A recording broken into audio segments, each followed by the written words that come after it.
welcome back for today's video. Today's kind of a podcast style chat with some visuals if you'd like to look at them. I've been asked to touch upon two topics lately, and I thought they would be kind of fun to put together in this video. They both relate to planning. So there is an April plan with me in the video if you would like to watch that, or feel free to put me on in the background and just listen to this podcast style. I will note in the video that I filmed this during the evening hours when the sun was setting, so there are some weird light things going on in the video. But, you know, we're not about perfection over here. We're about being realistic. Sometimes the only time I have to plan is like right before I slam into my dinner and evening routine, and that's when the sun starts to go down. So here we are, keeping it real. Anyway. The two topics that I'm talking about today are, one, falling back in love with your planner if you've reached a point with a certain planner where you're not quite feeling it anymore, or you're feeling that itch to switch and you're not quite sure why. I did a blog post style post on this, both on Instagram and here on the community tab on YouTube. Definitely check that out. You don't get the notifications for the community posts if you only watch YouTube on your computer. They usually pop up in the mobile app. So just popping over to my channel, there's a community tab, and checking that out every once in a while is definitely going to be something that you want to do if you usually use the computer. Those posts are there for you to check out, especially if you're not on Instagram. I try to post things like that there that have, you know, some nitty-gritty meat to them that you can actually get something out of, right? So moving on, we're going to talk about that, and I also want to touch upon real quick at the end what I mean by living seasonally. I've put that into some of my videos this year, and I've talked about it, and it's something I started doing last year, and I've really dove more into it this year, and it's one of the reasons that my planner that I created is a quarterly planner, because of this living seasonally aspect. So falling back in love with your planner. I'm going to use myself as an example because this is how this video topic came up. During February, I had a very topsy-turvy month.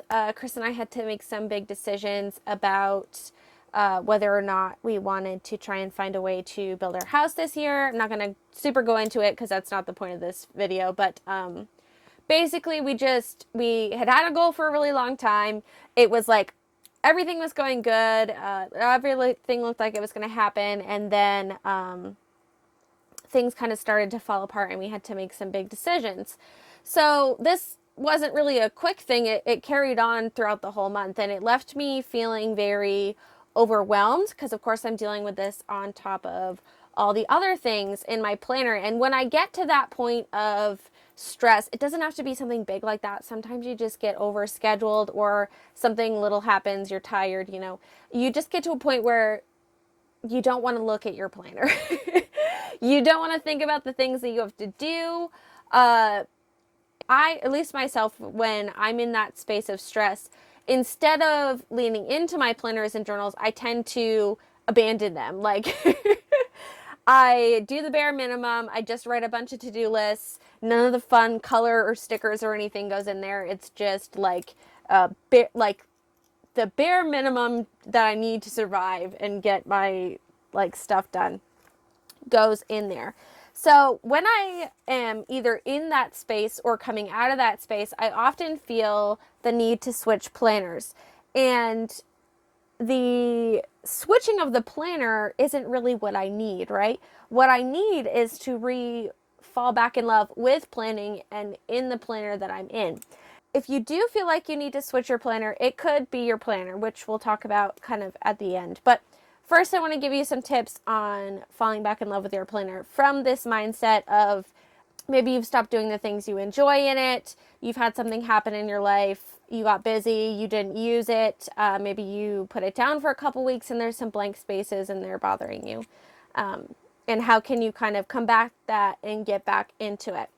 So the first thing I like to do is actually before that, just allow myself to use like an external to-do list. I'll often take a piece of scrap paper and I will write down absolutely everything that's in my brain that I feel like I need to do. And then I'll go through and I will star either for the day or just the next couple days till the end of the week, whenever it happens to be, the most important ones that absolutely 1000% have to get done. Of course, everything on that list usually has some type of level of importance, but which ones, the bare minimum, which ones do I need to get done in order to keep my life rolling in the right direction, right? Could be paying your bills, could be meeting a deadline for work, could be signing your kid up for something, whatever this may be, right? So I like to allow myself to get out of the planner and not worry about slamming into it and it being perfect or slamming into another one. Like, I kind of use this in between time to just like focus on my tasks. Then once I've kind of moved past that task overwhelm, I come back to my planner. And in order to fall back in love with my planner, I start to add in things that make me happy. For me, that's adding the color headers. It's adding some stickers here and there. Could be putting a funny quote in. I also take the time to put in my planner tasks that I enjoy. So not things that I have to do, but things that I want to do, things I want to make sure that I make time for. And I'm not talking about like, I have this goal to lose weight, so I need to put my exercise in there. If your exercise brings you joy, you can. But for me, it's more like I would like to take 10 minutes to read today. That would be great. Or this week, I'd like to make sure that I get to watch a video on this topic that I'm researching and take notes on it. So putting things in your planner, not only that you enjoy looking at, but that you're going to enjoy checking off once you've done, can really help you kind of fall back in love with that. Another thing is to allow the blank spaces to tell a story. If you have a couple weeks that you didn't use, don't allow those to sit there and like haunt you. What I like to do is either write on the week itself or write on a sticky note or a piece of paper, something, and just say like a quick 3 sentences. I didn't use my planner because this was going on, and I don't want to record it or talk about it or whatever, and you can put that in there. Now, if you have a spot in your planner, like say a bad event happened, and you feel like every time you flip through your planner you see that, and you don't want to be reminded of that every time you open your planner, you can paper clip those pages shut, glue them shut, washi them shut. You can rip them out if you want. One thing I like to do is get a image, so get like a magazine image that covers the whole thing, and I'll either glue it down or just washi it over it. And I try to pick an image either that feels cathartic, like it's working through the emotions of whatever went with that event, or something that just makes me super happy to look at and changes my mood. I feel, at least for myself, I don't know if this happens to anybody else, but a lot of times when something happens, either an event, good or bad, happens in my planner, and I feel like a new era in my life has dawned, not error, a new era in my life has dawned. I often want to change my journal or my planner because it feels different. So finding a visual way to recognize that in your planner of like, from this point on, I'm shifting into this other way of being or thinking or doing can be really helpful. This can also happen too when your schedule changes, right? So if your schedule changes and you have your planner all set up, it can be like really frustrating because you're like, well, this isn't how things go anymore. So utilize your stickers, utilize whiteout. If you have an undated planner, skip to the next month and re-lay out your month. If it's March and you planned most of March and your schedule totally changes and you have an undated planner, skip to the next month. Set up March again in the new way that you need to. Allow yourself to use it in that way. And I know that it may feel kind of wasteful off of the bat to do that, but if you're going to abandon the planner anyway because it's not working for you and you need a new March setup, then you're not utilizing the rest of that planner to begin with if you're abandoning it, right? Which is what I'm saying. So you might as well just take the opportunity to reset up the month that you need. Other things you can do, redo the cover or add something to it. Again, kind of changes that mood. If you put something on it and you ended up not like having looks, rip it off. Do we need to do? Change covers. If you're someone who likes to put your planner in a cover, instead of changing planners, change your cover and see if that kind of helps. What else do I have? I have a bunch of things written down to share with you guys. If you've done all of these things, especially, if your schedule has changed or you were trialing out this planner and there's just too many things that you don't have space for, and you're finding that you don't have space to write things that you need to do, or you're forgetting things, etc. This would then be the time to consider switching. Before switching and choosing just another planner that looks good, though, I would take the time to do an evaluation of your system and figure out what you need from a planner instead of looking for a planner first. Do you know what I mean? And sometimes you have to trial and error this in like a blank book, kind of bullet journal style. Do I need a monthly calendar? Do I need a weekly? How much of a weekly do I need? Do I need a weekly to-do list and a monthly to-do list? Or can I get by with just, doing the daily thing? Do I need a daily at all? A lot of those things can kind of get a little crazy in your mind when you're trying to figure all those things out. But just starting with simply planning your life and then seeing which things you need based on how that planning is going, rather than using all of the pre-laid out things and trying to make them work for your life, is the best approach. I don't know if I explained that correctly, so if I just confused you, disregard that.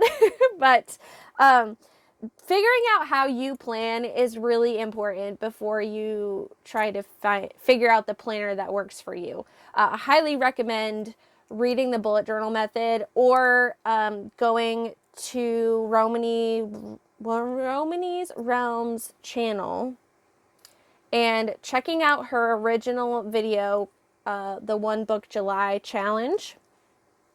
I'll try to leave it linked below for you. But in that challenge that her and a couple other ladies hosted several years ago, they really kind of walk you through what they're doing and encourage you to do it as well, where they get back to basics and they try to figure out what they need from a planner, just like I was just talking about. So they probably explain it a little better than I do, but if that's something you're looking into, that's a great place to start. And I'll try to remember to leave that video linked below. If I don't, please let me know, and I will do that. Okay, I think that covers all the falling back in love with your planner things.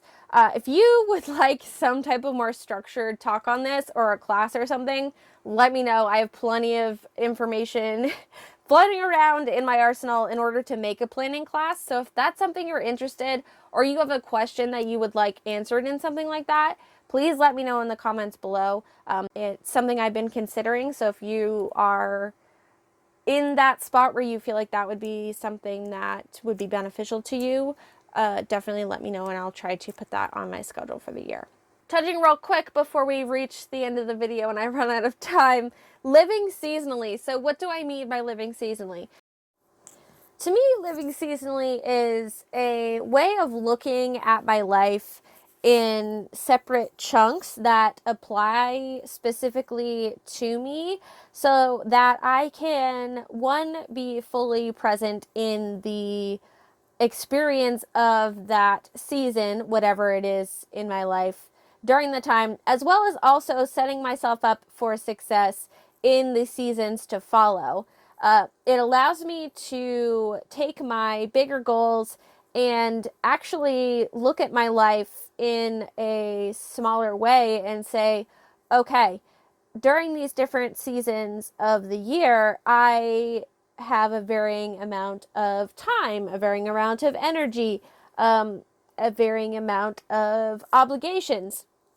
When can I fit in these goals that I want, and how are these goals and the tasks that I'm doing to accomplish them going to change as my environment and my life around me changes.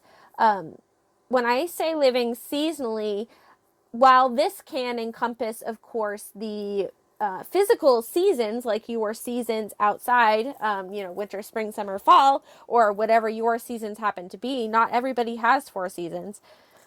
And not everybody's seasons last the same amount of time either. But you can define your seasons as other things. You might define your season as your work schedule. So you might have some times of the year that are way busier than others. You may have a season in your year where it feels like everybody's birthday happens within this, 2 months or whatever. So that could be your birthday season. It could be just a time of year that's harder for you. And so that you could mark that as your slower season. So living seasonally, I could do a whole big talk and class and philosophy on this whole thing and how it incorporates with goal setting, but it's breaking my year down into chunks. This is really why I chose to do a 4-month planner, because to me, life happens in chunks, or what I call seasons. And there are things in each season that I need to take care of. The logistics of life, buying gifts for people, registering my car, filing my taxes, all those kinds of things. And then there's, of course, the seasonal changes where you may need to put snow tires on your car if you live somewhere like that. When the spring comes, you might need to clean the leaves out of your gutters. You might need to start thinking about planting your garden before spring actually happens. There's also the internal seasons that we have. So as I kind of touched upon this earlier, but which seasons or which parts of the year do you have more energy than others? It's about taking your internal, your external, all of the different facets of your life, your responsibilities, your goals, the things you want to do, the things happening outside, the things out of your control, and putting them in a micro view of a couple of months at a time and trying to figure out how you're going to make time for all of these things. If I have a big personal project that I want to get done, for example, I may want to take into consideration which months are going to actually be good for me to work on that. Personally, I know that in what I call my summer season, I have less time because I have a lot of cleaning that I have to do. So I put a lot of focus on work and spending time outside, because it also happens to be one of my favorite seasons to be outside. So if I'm going to prioritize spending time outside, reading, doing outdoor activities, and doing a lot of work, I'm not going to schedule a big time intensive project to, declutter my house or whatever, because I'm going to be setting myself up for failure, right? I'm not going to have time for those things. Same with your finances are kind of seasonal, right? If you have a bunch of birthdays that are all clumped together, or you have big things like Christmas that you save for, or vacations, it's important to look at those in advance and say, okay, in my next season coming up, I'm going to need a lot of resources, money, time, energy for these activities. So how can I set myself up in the season I am now? What can I be doing now in order to make that next one flow smoothly? It's really all about learning how to dance between the phases of your life so that you can plan to A, enjoy the one you're in, but also B, set yourself up for success in the next one, so that you don't get to a point where you, like I said, you're setting yourself up for failure. You're scheduling these things you don't have time for. You're forgetting about big financial obligations that you don't have the money saved up for because you didn't look far in advance.